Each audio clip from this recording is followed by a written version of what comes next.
Boric acid remains one of the most effective and inexpensive core options for roach control when applied correctly and safely as a dust or bait.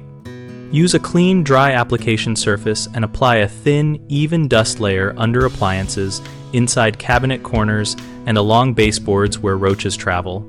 Avoid piles or thick clumps, since insects avoid deep piles and moisture will render the dust ineffective.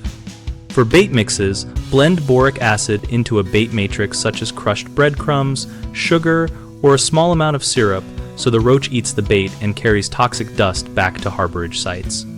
Keep the bait fresh and replace it if it becomes wet or moldy. Place bait stations or bowls inside tamper-resistant containers or under locked lids to reduce non-target exposure and keep pets and children away from loose dust. Use gloves and a dust mask when applying loose boric acid and wash hands after handling to minimize skin contact and inhalation. Monitor activity with sticky traps or by visual checks and reapply thin dust after cleaning, or if the dust is removed by foot traffic, following the product label interval for reapplication. Remember that boric acid works slowly, so expect control over several weeks as foraging roaches carry the powder back to nests.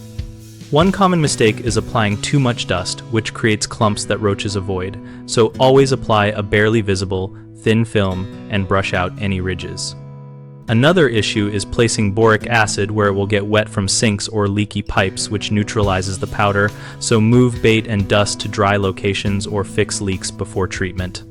People also leave loose dust accessible to pets and children, so use bait stations or sealed containers and keep treated areas off limits until dust is no longer easily disturbed.